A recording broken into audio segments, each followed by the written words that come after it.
नमस्ते, यहाँहरू सम्पूर्णलाई स्वागत छ नेपाल अनलाइन स्कुलमा। नेपाल राष्ट्र ब्याङ्क सहायक द्वितीय ब्याङ्किङ विशेष जानकारी भाग 2 लिएर आज पनि उपस्थित भइसकेकी छु र यो भिडियोमा म तपाईलाई ब्याङ्किङ विशेष जानकारीहरू दिनेछु। आउनुहोस् अब हामी सुरुमा हेर्छौँ डिम्याट खाताको बारेमा। यस डिम्याट अकाउन्ट अथवा खाता अन्तर्गत सेयर प्रमाणपत्र तथा अन्य धितो पत्रहरूलाई कुनै ब्याङ्कमा खाता खोलेर जम्मा गर्नुलाई चाहिँ सेयर अभौतिकीकरण अथवा डिम्याट गर्नु भनेर भनिन्छ र यस्तो खातालाई हितग्राही खाता पनि भनिन्छ। अर्को डिम्याट खातालाई चाहिँ हितग्राही खाता भनेर पनि भन्ने गरिन्छ र आफूसँग भएको जुन भौतिक सेयर प्रमाणपत्रलाई डिम्याट गराइएपछि आफूसँग सेयर प्रमाणपत्रको कागज चाहिँदैन, त्यो ब्याङ्कमा नै रहेको हाम्रो जुन डिम्याट खातामा हुन्छ र यसो भएपछि सेयर खरिद बिक्री गर्न सहज पनि हुन्छ र खरिद बिक्रीको जुन प्रक्रिया कामहरू छिटो हुन्छ र प्राप्त हुने बोनस सेयर र हकप्रद सेयर आफ्नो हितग्राही खातामा अथवा डिम्याट खातामा सिधै जम्मा हुन्छ। त्यसैले त्यसको सेयरको प्रमाणपत्र लिन कम्पनीमा धाइरहनु पर्दैन। जुन डिम्याट खाता भएको खण्डमा यो सेयरको प्रमाणपत्रहरू सर्टिफिकेटहरू लिनका लागि कम्पनीमा चाहिँ गइरहनु पर्ने धाइरहनु पर्ने झन्झटबाट मुक्त हुन सकिन्छ। र यसपछि अर्को नम्बर 2 मा रहेको छ कमोडिटी मार्केट। अब यस अन्तर्गत कुनै ब्रान्ड अथवा नाम दिएर प्याकिङ नगरिएका कुनै ब्रान्डको नाम दिएर प्याकिङ नगरेका वस्तुहरू जस्तै गहुँ मकै कफी सुन चाँदी कच्चा तेल लगायतका वस्तुहरूलाई चाहिँ कमोडिटी भनेर भनिन्छ। तिनको मूल्यमा दिनहुँ मात्र होइन घन्टै पछि समेत घटबड भइरहन्छ र यस्तो घटबड भइरहँदा लगानीकर्तालाई मुनाफा सृजना गराउने तथा उत्पादकहरूलाई चाहिँ भविष्यमा हुने मूल्यको घटबडको जोखिम कम गर्ने उद्देश्यले यस्ता वस्तुहरूको व्यवस्थित तवरले एक्सचेन्ज मार्फत कारोबार हुन्छ। जस्तो कि अब ब्रान्ड र नाम नदिएका प्याकिङ नगरिएका वस्तुहरू गहुँ मकै कफी सुन चाँदी कच्चा पदार्थ तेल लगायतका वस्तुहरूलाई कमोडिटी भनेर हामीले भन्यौँ।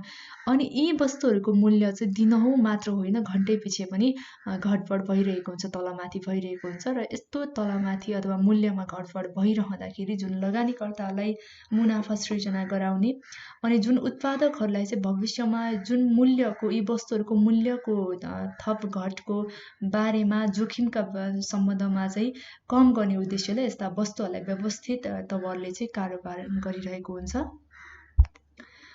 र यो प्रणालीमा वस्तुहरूको कारोबार करार पत्र बनाएर गर्ने गरिन्छ। जुन यो कमोडिटी मार्केटको प्रणालीमा वस्तुहरूको कारोबारलाई करार पत्र बनाएर गर्ने गरिन्छ र यस्तो करार सूचीकरण गरी कारोबार गर्ने गराउने एक्सचेन्जहरूलाई चाहिँ कमोडिटी एक्सचेन्ज भनेर भन्ने गरिन्छ।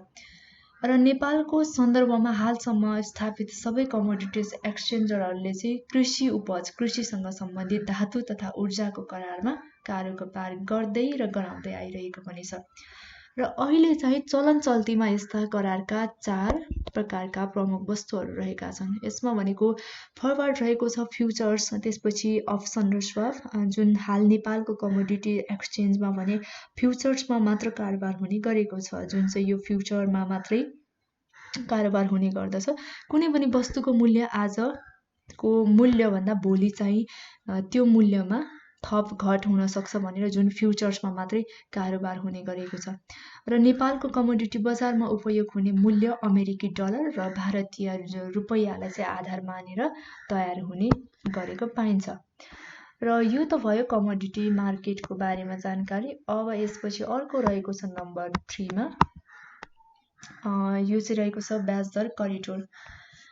अब ब्याज दर करिडोर अन्तर्गत चाहिँ के छ भन्दा सामान्य अर्थमा बुझ्नुपर्दा ब्याज दर करिडोरलाई हामीले बुझ्नुपर्दा अथवा भन्नुपर्दा चाहिँ ब्याजको जुन न्यूनतम र अधिकतम दरको सीमा नै के हो भन्दा ब्याज दर करिडोर हो। जुन ब्याजको न्यूनतम मिनिमम र अधिकतम रेटको एउटा सीमा हुन्छ त्यो सीमा नै के हो भन्दा ब्याज दर करिडोर हो। करिडोर लागू भएपछि कुनै निश्चित सीमाभन्दा माथि र तल ब्याज दर जाँदैन भन्ने ग्यारेन्टी पनि हुन्छ। अब सपोज न्यूनतम ब्याजको सीमा ब्याज दर भनेको 5% छ र अधिकतम भनेको चाहिँ तपाईँको 10% छ भने यी 5 देखि 10% को बीचमा जुन ब्याज दरको सीमा राखिन्छ त्यो सीमा ब्याज दर करिडोर भयो। र यसरी करिडोर लागू भइसकेपछि कुनै निश्चित एउटा सीमाभन्दा माथि है न्यूनतम 5% भन्दा मुनि र अधिकतम 10% भन्दा माथि ब्याज दर जाँदैन भन्ने ग्यारेन्टी पनि हुन्छ ब्याज दर करिडोरमा। र ब्याज दरमा स्थायित्व हुँदा है यसरी अब करिडोरमा स्थायित्व हुँदा ब्याज दरमा स्थायित्व भएको खण्डमा अर्थतन्त्रमा पनि स्थायित्व कायम हुन्छ र निक्षेपकर्ताले सधैँ बढी ब्याज खोज्छन् भने ऋणीले स्वभावैले न्यून ब्याज खोज्छन्। अब निक्षेपकर्ता भनेको बैंकमा डिपोजिट गर्ने डिपोजिटर भयो, सधैँ उनीहरूले चाहिँ ब्याज बढी खोज्छन्, आफ्नो निक्षेपमा आफ्नो डिपोजिटमा चाहिँ बढी ब्याज खोज्छन् भने ऋणीले स्वभावैले न्यून ब्याज खोज्छन्। र त्यसैले ब्याज दर बढ्दा निक्षेपकर्ताहरू चाहिँ अब उत्साहित हुन्छन् हैन, आफ्नो निक्षेपमा ब्याज दर इन्ट्रेस्ट रेट बढी भयो भने उनीहरू उत्साहित हुन्छन् भने ऋणीहरू निरुत्साहित हुन्छन्। ऋणीहरूले किनकि बढी ब्याज दरमा लोनहरू लिएको छ भने उनीहरूले त्यति नै ब्याज दरमा धेरै क्यासहरू चाहिँ तिर्नुपर्ने हुन्छ, त्यसैले गर्दा उनीहरू निरुत्साहित हुन्छन्। र यो दुवै पक्षलाई जुन निक्षेपकर्ता र ऋणीहरू दुवैलाई चाहिँ ब्याज दर बढ्दाखेरि निक्षेपकर्ताहरू चाहिँ उत्साहित हुने भयो, पोजिटिभ भयो उनीहरूमा, र जुन ऋणीहरू हुन्छन् लोन लिने व्यक्तिहरू उनीहरू चाहिँ निरुत्साहित हुने हुन्छ किनकि ब्याज दर बढेको छ। त्यसैले अब यी दुवै पक्षहरूलाई सन्तुलित गर्ने गरी राष्ट्र बैंकले नीति अवलम्बन गर्नुपर्छ। केही वर्ष यता जुन ब्याज दर न्यून हुँदा निक्षेपकर्ताहरू पनि निरुत्साहित भएका छन्। केही वर्ष यतादेखि चाहिँ जुन ब्याज दर डिपोजिट निक्षेपमा पनि कम रहेको छ इन्ट्रेस्ट रेट, त्यही भएर चाहिँ निक्षेपकर्ताहरू पनि निरुत्साहित अथवा दुखी हुँदै आएका छन्। र यस्तो अवस्थामा संसारभरका केन्द्रीय बैंकहरूले करिडोर मार्फत ब्याज दरको स्थिरता राख्ने गर्दछ र ब्याज दर निश्चित दायरामा भएन भने अर्थतन्त्रमा ठुलो नोक्सानी हुन्छ। यो ब्याज दरमा चाहिँ निश्चित एउटा दायरा सीमा भएन भने अर्थतन्त्रमा ठुलो नोक्सानी पनि हुन्छ। त्यसैले करिडोर लागू भएपछि निक्षेपकर्ता, ऋणी र अर्थतन्त्र सबै पक्षलाई फाइदा पुग्दछ। र हामीले ब्याज दरको करिडोर पनि पढिसक्यौँ। अब यसपछि अर्को हेरौँ, ब्याज मुलतवी रहेको छ। अब ब्याज मुलतवीमा चाहिँ के छ भन्दा राष्ट्र बैंकको एकीकृत निर्देशन अनुसार कर्जा लगानीमा प्राप्त हुनुपर्ने ब्याज नगदमा प्राप्त भएमा है मात्र आम्दानी जनाउन सकिन्छ। जसरी कर्जाको लागि लगानी गरेको छ त्यो लगानीबाट प्राप्त हुनुपर्ने ब्याजहरू नगदमा क्यासमा प्राप्त भयो भने मात्रै त्यो इन्कममा जनाउन पाउँछ। तर बुझाउनु पर्ने जुन लगानी गरेको कर्जा लोनबाट आउनुपर्ने प्राप्त हुनुपर्ने ब्याज इन्ट्रेस्ट चाहिँ निर्धारित समय पुगेको एउटा निश्चित समय अवधि हुन्छ, त्यो समय पुगेको ब्याज पनि नगदमा प्राप्त भएन। त्यो जुन समयमा आउनुपर्ने ब्याज हो कर्जा लगानी गरेको कर्जाको लोनको इन्ट्रेस्ट समयमा नआएको खण्डमा प्राप्त नभएमा पनि त्यस्तो प्राप्त नभएसम्मको अवस्थालाई त्यस्तो ब्याजलाई पनि हामी ब्याज मुलतवी हिसाबमा राख्ने गर्छौँ।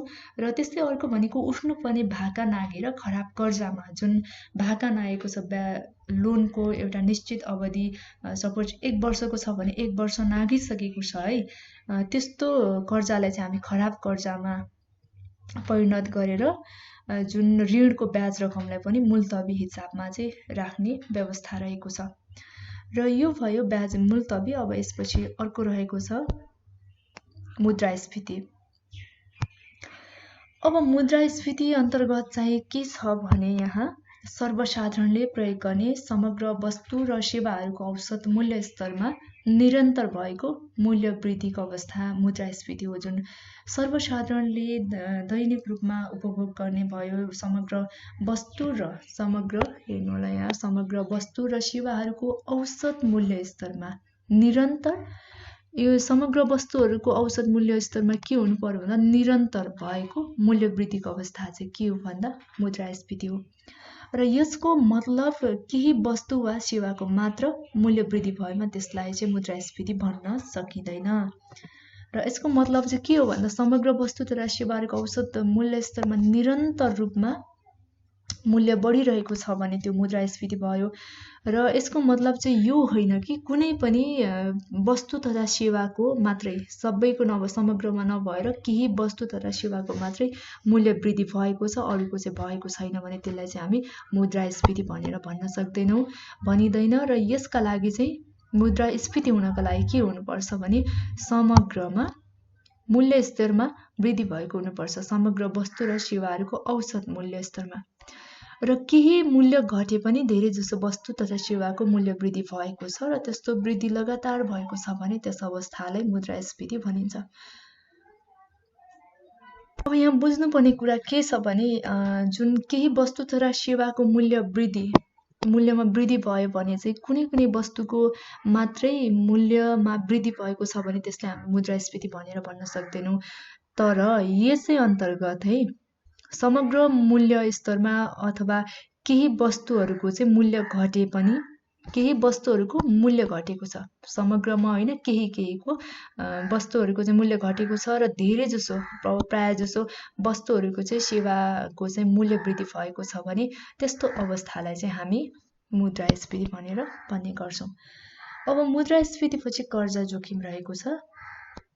कर्जा जोखिम अन्तर्गत कर्जा जोखिम भन्नाले के बुझिन्छ अथवा के बुझ्नुपर्छ भन्ने सम्बन्धमा कर्जा वा सापटी लिने वा दिने, कर्जा भनेको लोन सापटी लिने वा दिने कुनै एक पक्षले पूरा गर्नुपर्ने दायित्व पूरा गर्नबाट वञ्चित गराइएको कारणबाट उत्पन्न हुने जोखिमलाई बुझ्नु पर्दछ।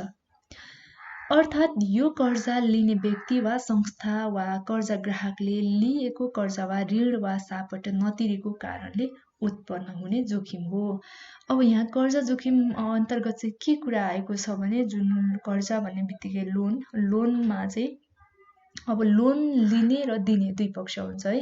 कुनै पनि बैंक तथा वित्तीय सङ्घ संस्थाबाट कुनै व्यक्तिले लोन लिएको छ भने लोन लिने पक्ष भयो व्यक्ति भने कुनै पनि बैंक तथा वित्तीय संस्था लोन दिने पक्ष भयो। अब यहाँ चाहिँ लोन दिने र लिने पक्ष कुनै एक पक्षले दिने अथवा लिने कुनै एक पक्षले पूरा गर्नुपर्ने दायित्व भनेको अब लोन लिने व्यक्तिले उसले पूरा गर्नुपर्ने दायित्व भनेको लोन लिँदाखेरिका शर्तहरू पूरा गर्नुपर्ने हुन्छ, मासिक रूपमा किस्ताहरू हाल्नुपर्ने हुन्छ, त्यो एउटा निश्चित समय अवधि हुन्छ, त्यो निश्चित समय अवधिमा उसले पूरा गर्नुपर्छ, त्यो लोन तिरिसक्नुपर्छ र यस्ता कुराहरूबाट वञ्चित गराइएको कारणबाट उत्पन्न हुन्छ कर्जा जोखिम। अब कसरी उत्पन्न हुन्छ भने सपोज तपाईँलाई म सानो एउटा उदाहरणबाट बुझाउन चाहन्छु। कुनै एकजना व्यक्तिले फागुन 1 गते है 2076 को फागुन 1 गते लोन लिएको छ कुनै पनि बैंक तथा वित्तीय संस्थाबाट र त्यो व्यक्तिले अब चैत्र 1 गते अथवा चैत्र महिनादेखि मासिक रूपमा उसले नियमित किस्ता हाल्नुपर्ने हुन्छ। र अब चैतदेखि के भइदियो त भन्दाखेरि लकडाउन सुरु भइदियो। लकडाउन सुरु भएपछि कति बैंक तथा वित्तीय सङ्घ संस्थाहरू पनि बन्द रहेको छ।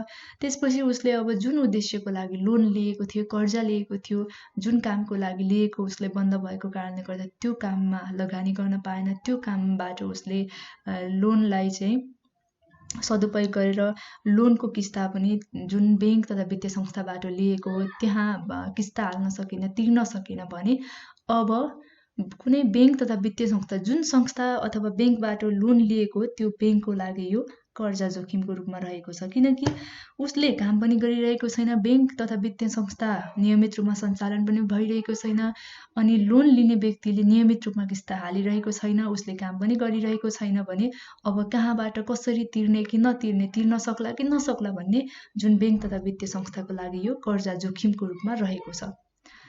र कर्जा जोखिमपछि अब अर्को रहेको छ तरलता। र तरलता अन्तर्गत अब कुनै कम्पनीले बिना समस्या तत्काल भुक्तान गरिसक्नुपर्ने कुनै पनि प्रकारका ऋण वा तिरोहरूलाई उचित सम्बोधन गर्न सक्नुले तरलता भन्ने बुझाउँछ भने जस अन्तर्गत कच्चा पदार्थको भुक्तानी, कर सम्बन्धी तिरोहरू, आवधिक खर्चहरू, कारोबारका क्रममा तत्काल भुक्तान गर्नुपर्ने तिरोहरू लगायत का कुराहरू पर्दछन् यस अन्तर्गत।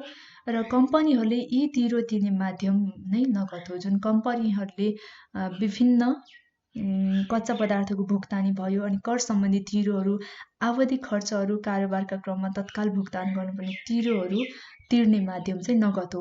र कम्पनीहरूले नगद प्राप्त गर्ने माध्यम भनेको जुन कम्पनीसँग रहेको नगद मौजदात हो भने इन्भेन्ट्री प्राप्त जुन हुनुपर्ने नगद लगायतका चालु सम्पत्तिले नगदमा परिणत गरेर पनि नगद प्राप्त गर्न सक्दछन्। यो भनेको तरलता अन्तर्गत पर्दछ, अर्थात् लिक्विडिटी अन्तर्गत पर्दछ। अब यसपछि सम्पत्ति शुद्धिकरण रहेको छ।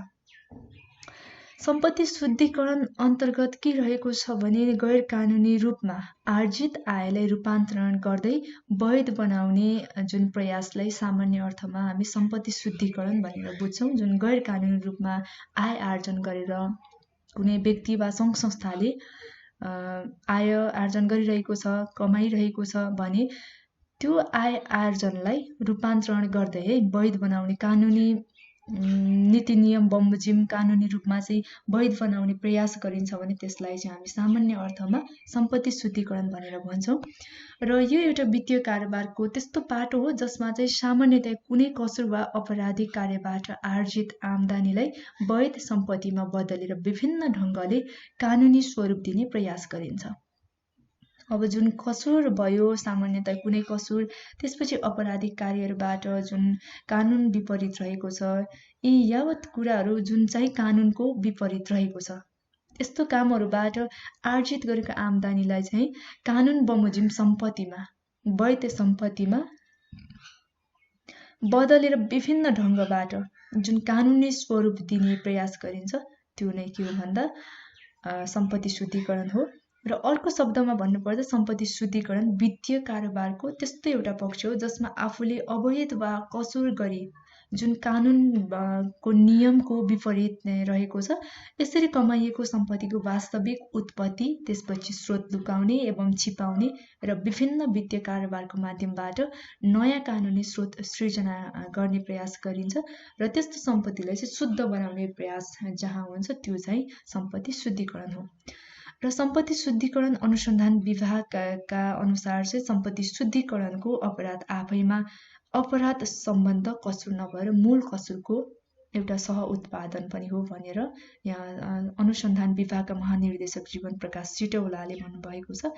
र सम्पत्ति शुद्धिकरणमा मैले तपाईँलाई भनिसकेकी छु जुन कानुनी रूपमा मान्यता प्राप्त छैन, कानुनी रूपले त्यो एकदमै अपराधिक क्रियाकलाप हो, त्यस्तो कार्यहरूबाट चाहिँ जुन कुनै पनि व्यक्ति अथवा सङ्घ संस्थाले आय आर्जन गरिरहेको छ र त्यसले अब कानुनी रूप दिने प्रयास गरिन्छ विभिन्न माध्यमबाट भने त्यसलाई सम्पत्ति शुद्धिकरण भनिन्छ।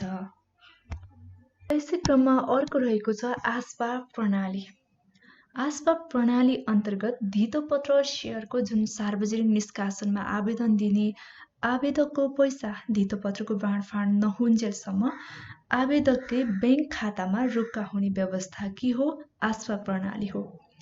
र लगानीकर्ताले धितोपत्रको सार्वजनिक निष्कासनका लागि धितोपत्र बोर्डबाट जुन दरखास्त सङ्कलन गर्ने अनुमति प्राप्त र आफ्नो खातामा रहेको बैंक वा वित्तीय संस्थामा मात्र दरखास्त दिनुपर्ने हुन्छ। र धितोपत्रको आवेदनका लागि अनुमति प्राप्त बैंक वा वित्तीय संस्था तथा सम्बन्धित शाखा कार्यहरूले धितोपत्र बोर्डले तोके बमोजिमको ढाँचामा दरखास्त फारम तयार गरी लगानीकर्तालाई उपलब्ध गराउनु पर्ने हुन्छ र दरखास्त फारम चाहिँ जुन धितोपत्र बोर्डले तोके बमोजिमको ढाँचामा तयार गर्नुपर्ने हुन्छ र लगानीकर्तालाई उपलब्ध गराउनु पर्ने हुन्छ।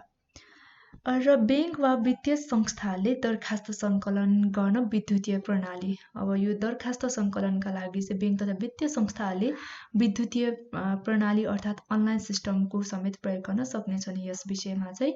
र आवेदन फारम बुझिसकेपछि बैंक वा वित्तीय संस्थाले सम्बन्धित लगानीकर्तालाई जो लगानीकर्ता हो त्यो सम्बन्धित लगानीकर्तालाई आवेदन बुझेको जुन प्रमाण स्वरूप बोर्डले तोके बमोजिमको बिल दिनेछन्। र सेयर खरिदका लागि जुन आवेदन प्राप्त गर्ने बैंक वा वित्तीय संस्थाले सेयर बाँडफाँड नहुन्जेल सेयर बाँडफाँड नहुन्जेल झिक्न नपाउने गरी आवेदकको खातामा रहेको रकम मध्येको दरखास्तमा कति रकमको माग गरे हो त सोही बमोजिमको सेयर किन्न लाग्ने रकम तत्काल रोक्का राख्दछ, तत्कालको लागि रोक्ने गर्छ। र दरखास्त सङ्कलन गर्ने समय सकेपछि मात्रै दरखास्त सङ्कलनको विवरण निष्कासन तथा बिक्री प्रबन्धकलाई पठाइन्छ। र यो भयो आस्पाव प्रणालीको बारेमा जानकारी। आस्पाव प्रणालीपछि अब अर्को जानकारी रहेको छ हामी ट्रेजरी बिलको बारेमा हेर्छौँ। ट्रेजरी बिल के हो, यो अन्तर्गत के कुराहरू पर्दछ यहाँ हेरौँ। ट्रेजरी बिलमा रहेको छ यो ट्रेजरी बिल चाहिँ कस्तो प्रकारको बिल हो अथवा के हो भन्ने सम्बन्धमा 1 वर्ष वा सोभन्दा कम अवधिको है 1 वर्ष अथवा 1 वर्षभन्दा कम अवधिको कम समयको आन्तरिक ऋण उठाउन हेर्नुहोला आन्तरिक ऋण उठाउन प्रयोग गरिने अल्पकालीन दीर्घकालीन नभएर यो अल्पकालीन सरकारी ऋण पत्र हो। ट्रेजरी बिल कति दिनको हुन्छ भनेर पूर्व योग्यता परीक्षाको लागि एकदमै यो महत्त्वपूर्ण रहेको छ। ट्रेजरी बिल एउटा 28 दिने हुन्छ, अर्को 91 दिने, अर्को 182 दिने र 364 दिने गरी 4 अवधिको हुन्छ ट्रेजरी बिल। यो 4 अवधिको ट्रेजरी बिल निष्कासन गरिन्छ र हाल चाहिँ 28 दिने ट्रेजरी बिल प्रयोगमा रहेको छैन। यो 28 दिने ट्रेजरी बिल चाहिँ हाल प्रयोगमा रहेको छैन। यी विभिन्न अवधिका ट्रेजरी बिलहरू आवश्यकता अनुसार निष्कासन गरिन्छ। अब 28 दिने हाल प्रयोगमा छैन अनि 91 दिने अर्को 182 दिने र 364 दिने। अब यी विभिन्न अवधिको जुन ट्रेजरी बिलहरू छ यी बिलहरूलाई चाहिँ आवश्यकता अनुसार कुन बिलको आवश्यकता कहिले पर्दछ भनेर आवश्यकता हेरेर निष्कासन गर्ने गरिन्छ। र सरकारले आवश्यक पर्ने जुन अल्पकालीन अवधिको बढीमा 1 वर्षको स्रोत जुटाउन यो बिल बिक्री गर्ने गरिन्छ र निष्कासन र बोल कबोलमा प्रयोग गरिने विधि ट्रेजरी बिल बोल कबोलको माध्यमबाट निष्कासन हुने गर्दछ। भने अब बोल कबोलमा बहुबोल मूल्य विधि जस्तो अमेरिकी बोल कबोल प्रणाली प्रयोग गर्ने गरिन्छ र बोल कबोल ट्रेजरी बिलको बोल कबोल मूल्यमा जुन गर्नुपर्ने हुन्छ र एकै व्यक्ति वा संस्थाले अलग अलग वा बहुमूल्यमा पनि बोल गर्न सक्ने व्यवस्था रहेको छ र बोल कबोलको माध्यम ट्रेजरी बिलको बोल कबोल अनलाइन बिडिङ अर्थात् प्रणालीको माध्यमबाट चाहिँ गर्ने गरिन्छ जुन यो अनलाइन प्रणालीको माध्यमबाट गरिन्छ र ट्रेजरी बिलमा ब्याज दरको सट्टा डिस्काउन्ट दर लागू गर्ने गरिन्छ। अब ट्रेजरी बिलमा हेर्नुहोस् है ब्याज दरको सट्टामा चाहिँ डिस्काउन्ट दर को लागू गर्ने गरिन्छ र डिस्काउन्ट दर बोल कबोलको माध्यमबाट निर्धारण हुने गर्दछ। यो भयो ट्रेजरी बिल। अब ट्रेजरी बिल पछि हामी यो पस मेसिनको बारेमा पनि हेरौँ रहेको छ।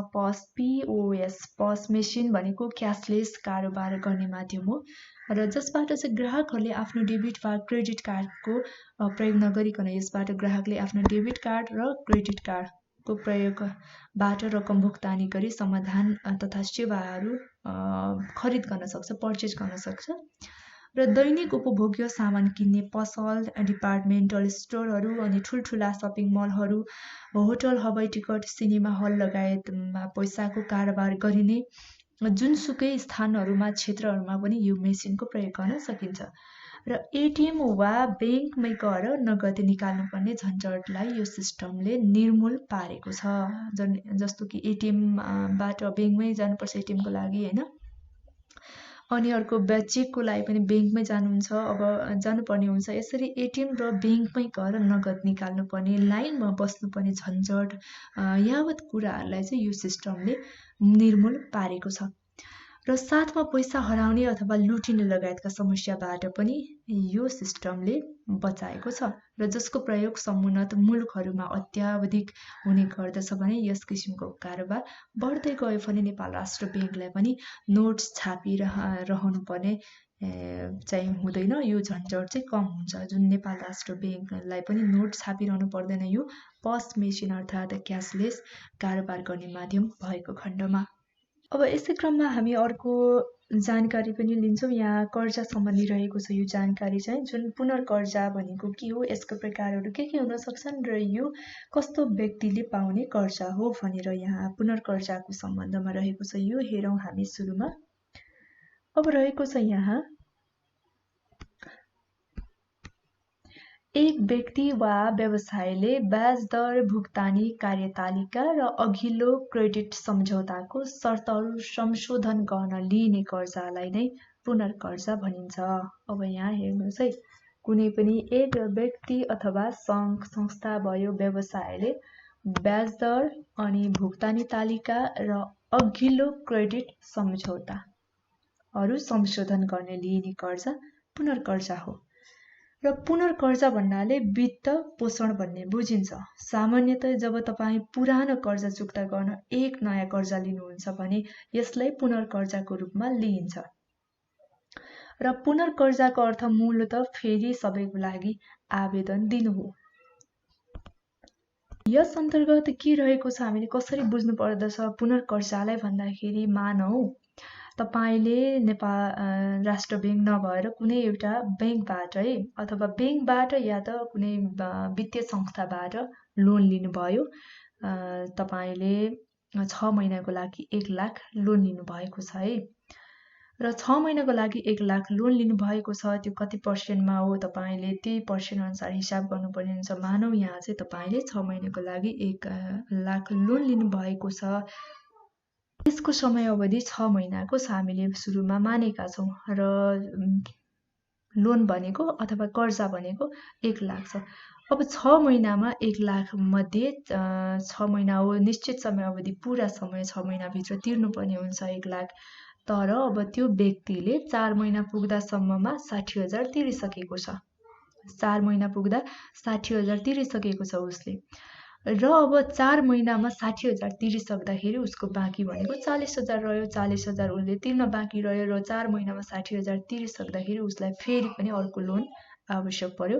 र लोन आवश्यक पर्दाखेरि बैंकले अब उसले 60,000 तिरेको रिफन्ड गर्छ है। उसलाई रिफन्ड गरेर जम्मा फेरि 1 लाखकै लोन इस्यु गर्छ, उसलाई लोन प्रदान गर्छ। यो चाहिँ के हो भन्दा अर्थमा पुनर्कर्जा हो यो, अथवा रिसेड्युल लोन हो।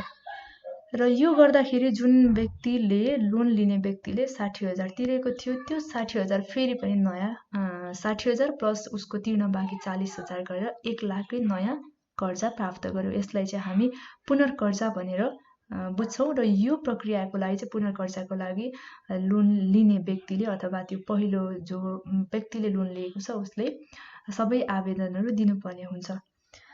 र यति बुझिसकेपछि अब हाल कोरोना राहत प्याकेज कार्यक्रम अन्तर्गत सरकारले 60 अर्बको पुनर्कर्जा कोषलाई बढाएर 1 खर्ब रुपैयाँ पुर्याएको छ।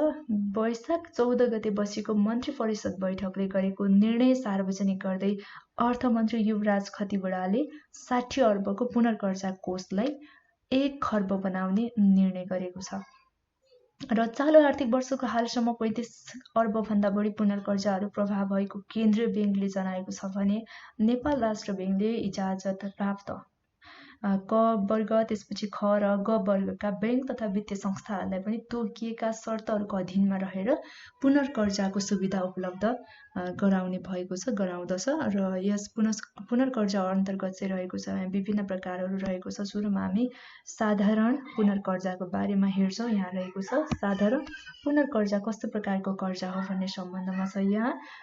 अब यस अन्तर्गत जलविद्युत परियोजना, कृषि क्षेत्र, पशुपक्षी तथा मत्स्य पालन व्यवसाय, विदेशमा रोजगारी वा अध्ययन गरी फर्केका युवाहरूले सञ्चालन गर्ने उद्योग व्यवसाय, त्यसपछि उत्पादनमूलक उद्योग, पर्यटन उद्योग र भौतिक पूर्वाधार निर्माण उद्योगमा प्रभाव भएको असल कर्जाको धितोमा वार्षिक 3% ब्याज दरमा पुनर्कर्जा उपलब्ध गराइनेछ।